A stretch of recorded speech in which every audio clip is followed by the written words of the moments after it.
I don't know about in the industry, but for people who've been criminalized for cannabis, I try to speak on them, about them, because I'm also included in that group.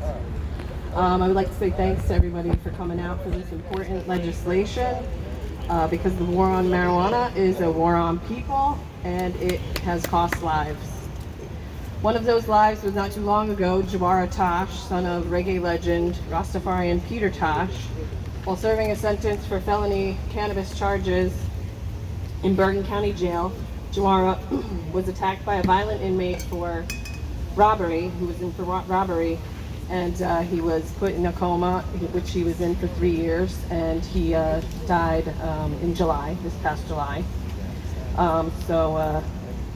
Rest in peace and power and justice for him. Hopefully, justice will be done in his case, and we can pass this decriminalization bill, which will help his case and people like him.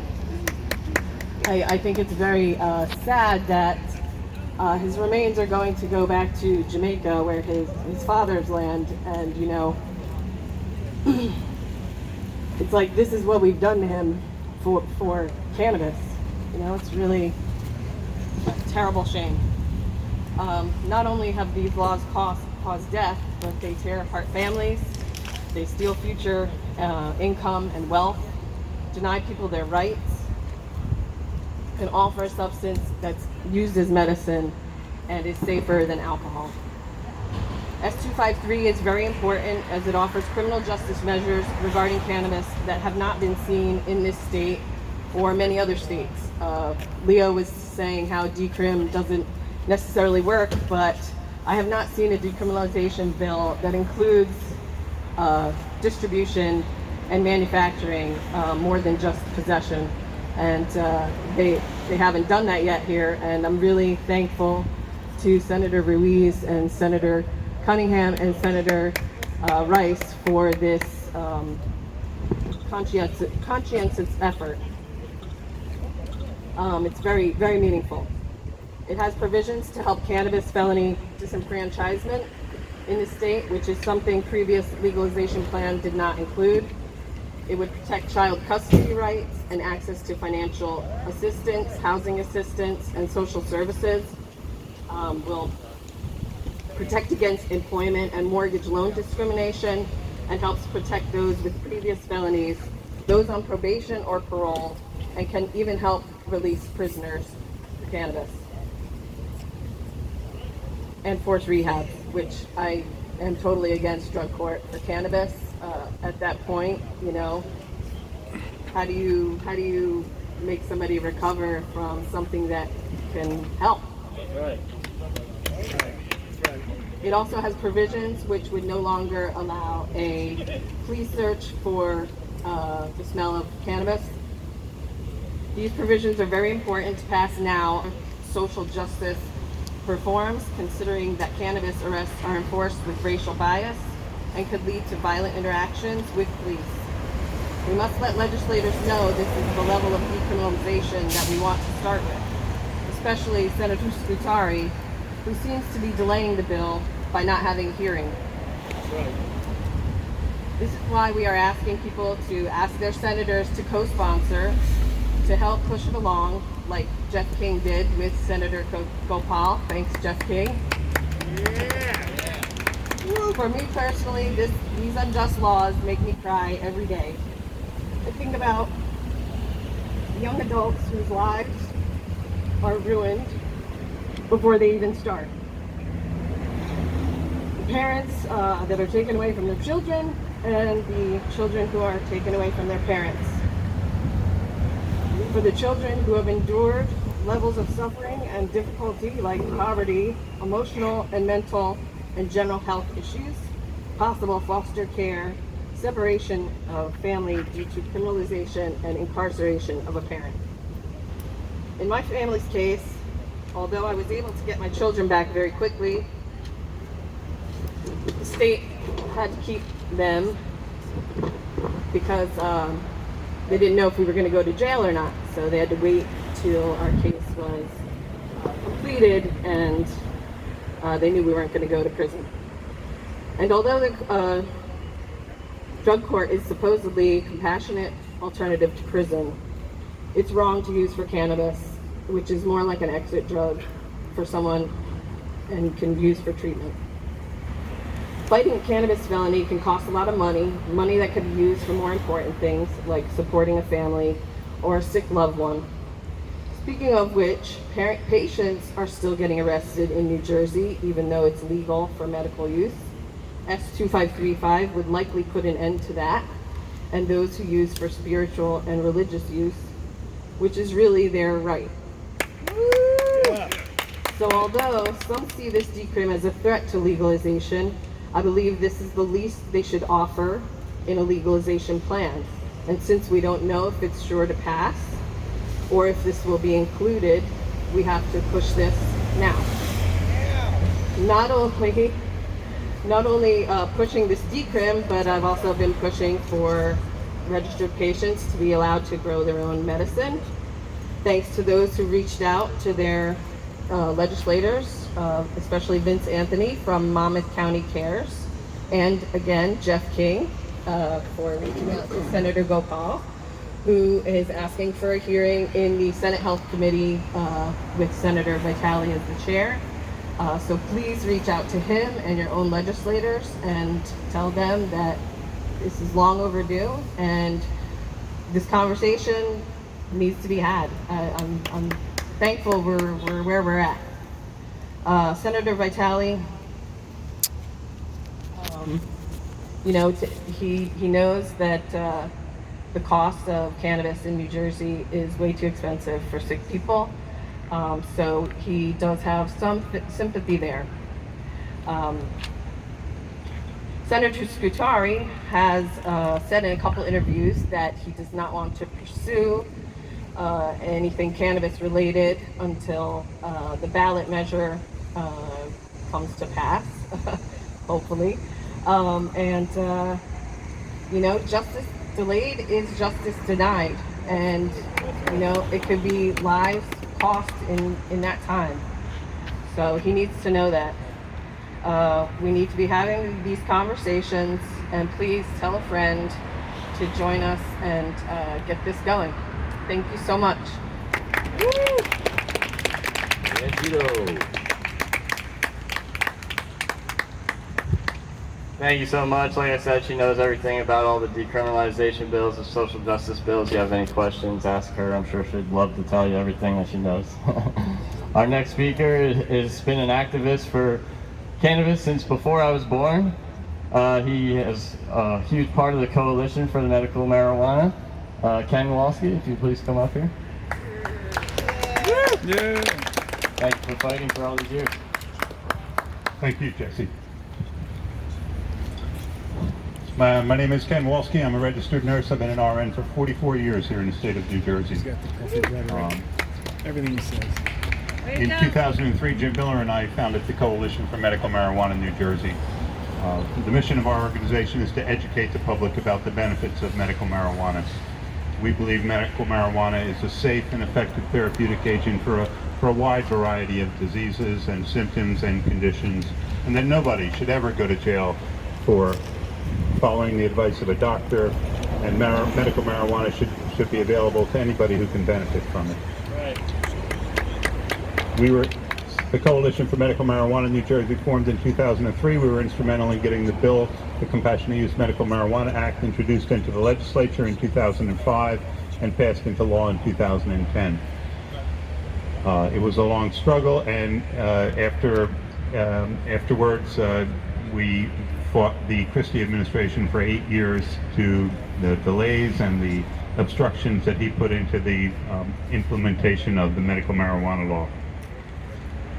In 2014, we endorsed legalization of marijuana. We believe that legalization is the best way to get the right medicine to the most people.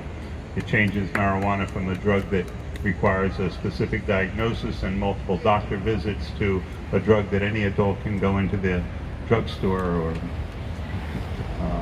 dispensary and buy over the counter like they buy aspirin. So that's one of the main reasons that we endorse legalization of marijuana, but we also endorse it because of the harms of the current policy of prohibition that we will recognize.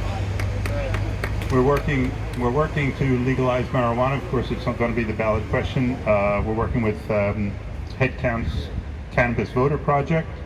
We're asking people to text "We Vote" to 40649, and there's a great deal of information there. Once you do that, you can also text "CANA" to 40649, and you can find out if you're registered to vote. You can find out the process for registering to vote, and you can find out about the ballot question.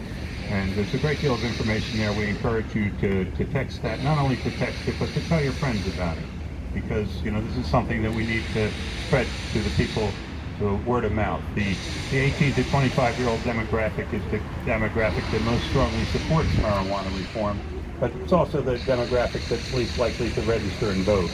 So we really need you to get out there and register to vote. Legalization of marijuana in New Jersey will change the Constitution to legalize marijuana for adults.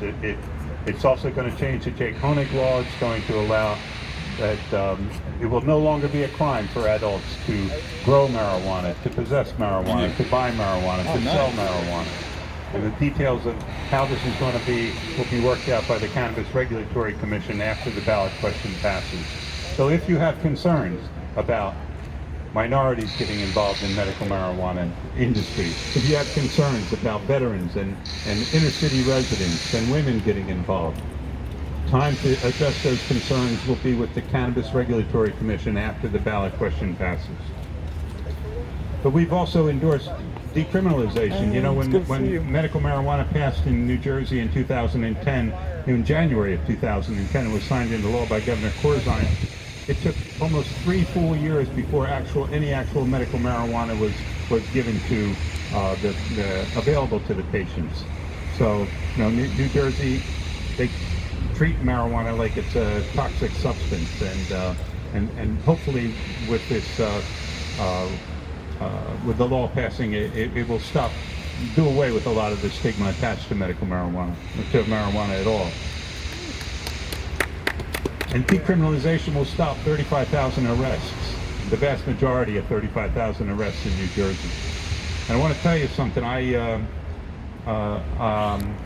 was a nurse for I am a nurse for 44 years, but I worked for 22 years in the New Jersey Department of Corrections as a nurse, from a nurse to a nurse supervisor to a health services manager. And in those years, when I started working in 1984 for the DOC, there were 9,000 inmates in the state system. When I retired in 2006, there were 27,000 inmates in the state system. The inmate population in the state prisons tripled just in the time that I was working there. 86% of those 27,000 inmates were Black and Hispanic. So, the disproportionate minority confinement is a disgrace. It's a terrible social injustice that needs to be corrected, and decriminalization, the bill that Joanne was talking about, that can begin to address that issue. Because even when we pass it, I want to say when we pass this law, in this constitutional amendment on November 3rd, it's going to be a while before legal marijuana actually becomes available. So in that meantime, we need to stop these arrests by passing a decriminalization bill. And the way the laws are enforced now, it has a devastating effect on the inner cities of New Jersey. For example, the school zone laws, that you can't stand, which has enhanced penalties for drug law violations. You cannot stand in any of the inner cities in New Jersey and be outside of a school zone, practically. So inner city residents face greater penalties than suburban and rural residents for the same offense. And that is just unfair, and it needs to be done away with immediately. Yeah. So thank you. I'm from the Coalition for Medical Marijuana in New Jersey. We have a table over there. We have free water. It's a hot day, so thank you all for coming out on this tough day. We have literature. We have some things for sale. You can sign up for monthly emails from the Coalition for Medical Marijuana. We're doing monthly Zoom conferences on the second Tuesday of every month from 7 to 9 p.m. So please get more involved, find out what we're doing, and thank you so much for putting this on, Jesse, and I want to wish you the best of luck in your congressional race.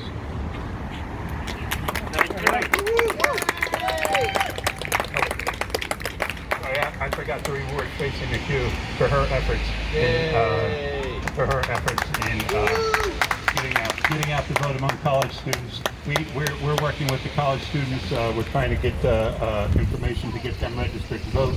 And Tracy sent out letters to the sororities and fraternities in New Jersey. So thank you so much for what you're doing, Tracy. Yeah. Thank you very much, Ken. I appreciate you coming out and speaking today. And thank you, Tracy. That's really good work. It's amazing work because it's realistic that young people are not voting enough, and young people have a lot more power in their vote than they think. And we could make these decisions by voting in the people that we want to vote in, voting the way that we want to vote as young people. So there's two things that I expect everyone to take away from today. The first thing is that we vote to legalize cannabis for sale, production, and possession on November 3rd. So make sure that you are going out and voting yes to legalization. What are you voting to legalization? Yes. That's right, that's right. The second thing that I want you to take away from this today is that you need to email your legislators and let them know that decriminalization is the first step they need to take. S2535, that's the bill, and I'm pretty sure that everybody got information on it. If you didn't get information, please go to the Coalition of Medical Marijuana table. I think they have the information. But what's that bill? Who can tell me that bill? That's right, that's right. S2535. Email your legislators, call your legislators, go knock on their door. I don't care what you do, just tell them that you support it. Thank you guys for showing up. I'm going to let you go back to your podcast, and please stay, support, medicate if you need to medicate. You're in a safe place here. Enjoy the rest of your day. A special guest coming up is the Pennsylvania pothead. Happy hippie, can you hear me? Happy hippie. Happy hippie. Hey, what's up, my man? How are you? What's going on in Pennsylvania, pothead?